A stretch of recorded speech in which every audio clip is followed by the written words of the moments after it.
Class 7th Mathematics for Semi-English Medium, Chapter number 3, HCF and LCM, Part 2, Factorizing a number in prime factors. If you have not subscribed the channel, subscribe the channel and press the bell icon to get the notifications of new videos.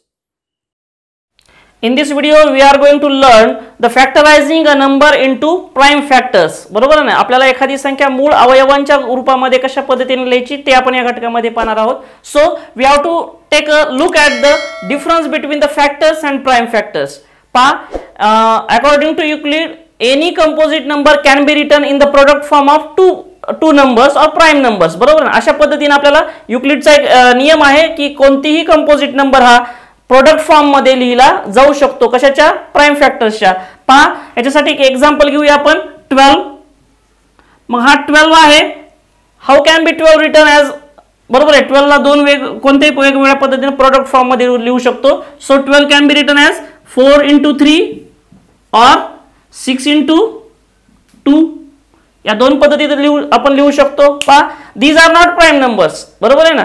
These are only factors. हे कोण आहेत? फक्त factors. हे prime factors आहेत का? नाही. हाच आपल्याला या ठिकाणी फरक समजून घ्यायचा आहे. So why these are not prime factors? Because 4 is a composite number and also 6 is a composite number. मग याला प्राइम फॅक्टर्स मध्ये लिहिण्यासाठी काय सांगतो युक्लिडच्या नियमाप्रमाणे की एनी कंपोजिट नंबर. पहा, हा कंपोजिट होता, आपण फॅक्टर्स मध्ये लिहिलाय, प्राइम मध्ये लिहिलाय का? नाही. परंतु हा नंतरचा कंपोजिट नंबर सुद्धा आपण काय करू शकतो? प्राइम मध्ये लिहू शकतो.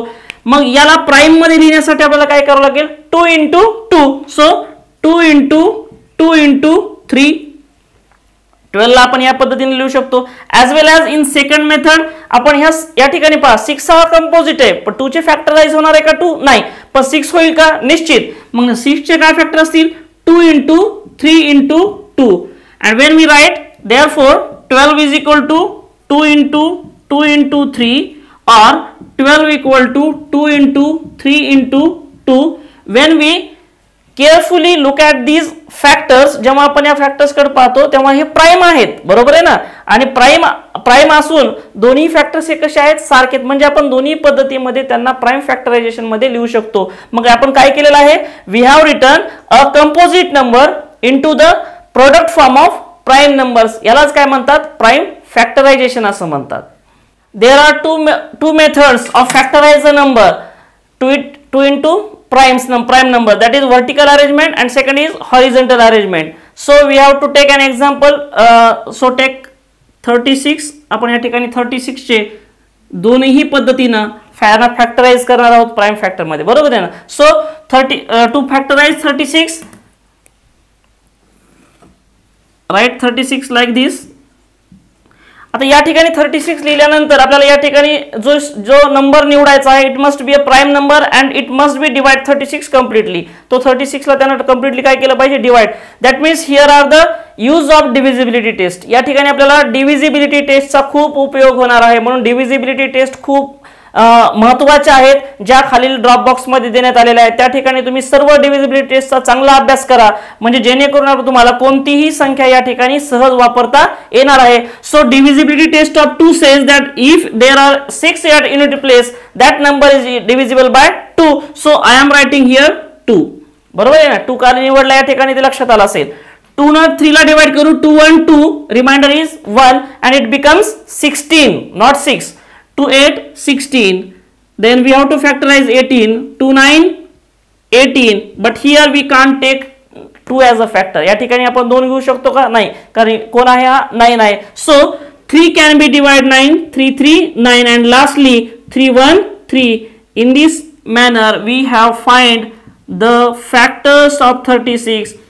We have factorized 36 into its prime factors. पहा, आपण अशा पद्धतीने 36 ला त्याच्या प्राइम फॅक्टर्स मध्ये काय केलेलं आहे? फॅक्टराइज केलेलं आहे. In second method horizontal arrangement 36 can be written in the product form. बरोबर आहे ना. प्रोडक्ट फॉर्म मध्ये कसंही लिहू शकतो बाय युक्लिड. कसं? 4 into 9 आपण असंही म्हणू शकतो, किंवा 9 into 4, 12 into 3, कोणत्याही पद्धतीत मांडला जाऊ शकतं. फक्त आपल्याला अगोदर 2 संख्यांच्या रूपात मांडायचं आहे. बरोबर आहे ना. But these are not the prime numbers. बरोबर आहे ना. हे प्राइम नंबर्स आहेत का? नाही. यांना फक्त कंपोजिट नंबर आहेत हे. बरोबर आहे. सध्या म्हणजे प्राइम फॅक्टर्स असतील का? नाही. So we have to again factorise 9. 9 चे पुन्हा फॅक्टराइज 9 ला होतो. 9 ला फॅक्टराइज काय करू आपण 3 into 3. So 3 into 3 into 4 into 4 sorry 4 बरोबर आहे 4. Now in this step we come to know that this is a prime number, this is a prime number, but this is a composite number. That means it can be factorized. हा पुन्हा factorize होऊ शकतो. What will be the factorization of 4? That is 3 into 3 into 2 into 2. Now we have factorized the 4 into 2 prime factors, and therefore now look at this step and we get all prime numbers. बरोबर आहे ना, म्हणजे याचं prime factorization झालेलं आहे. So therefore 36 is also written as 3 into 3 into 2 into 2. That means we have written a composite number into factor form of product. बरोबर आहे ना, तर प्रोडक्ट फॉर्म मध्ये त्यांच्या प्राइम फॅक्टरायझेशन आपण केलेलं आहे. प्राइम फॅक्टरायझेशन कशा पद्धतीने करायचं याच्यासाठी काही संख्यांचा आपण या ठिकाणी प्रॅक्टिस करणार आहोत, सराव करणार आहोत. So let's factorize 63 into its prime factors. So पहा या ठिकाणी आपण वर्टिकली मेथडचाच उपयोग करणार आहोत, because vertical method is useful for all numbers. Biggest number साठी तरी खूप उपयोगाचे आहे. हॉरिझॉन्टल मेथड मध्ये तुम्ही छोट्या नंबर्सचे प्राइम फॅक्टर शोधू शकता, परंतु मोठ्या नंबर्सचे प्राइम फॅक्टर शोधण्यासाठी हॉरिझॉन्टल मेथड मध्ये अडचण येते, म्हणून आपण वर्टिकल मेथडने या ठिकाणी शोधत आहोत 63 चे prime factors. So when we take at a look at a divisibility test, here is 3, so 2 is not a factor of this number. So next number 6 plus 3, that becomes 9, and 9 is divisible by 3, that means 63 is also divisible by 3. This is told by the divisibility test of 3, so we can take here 3 as a factor. 3 to 6, 3 1 3. At the second step we get 21, and 21 is also divisible by 3, so here write 3 3 7 3, and lastly 7 is a prime number, so only 7 is divisible by 7, and such we can get the factors. We can factorize 63 into 3 into 3 into 7. या पद्धतीने आपण 63 ला prime factors मध्ये factorise केलेलं आहे.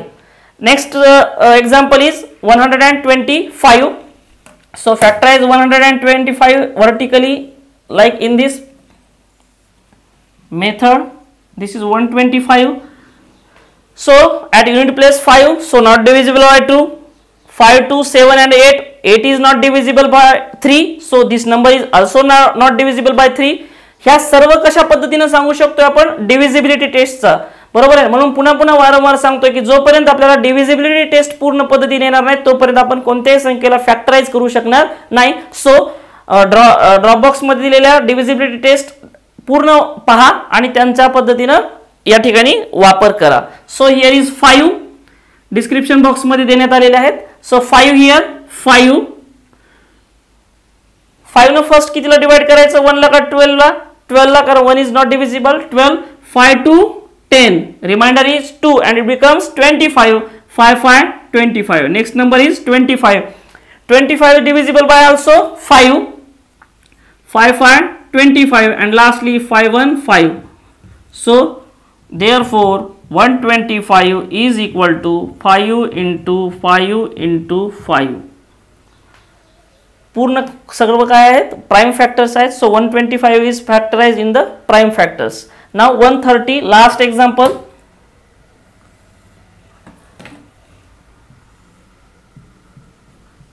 At unit place there is 0, that means 2 5 and 10 can divisible this number, but we can't use 10 because 10 is a composite number. So 2 or 5, firstly 2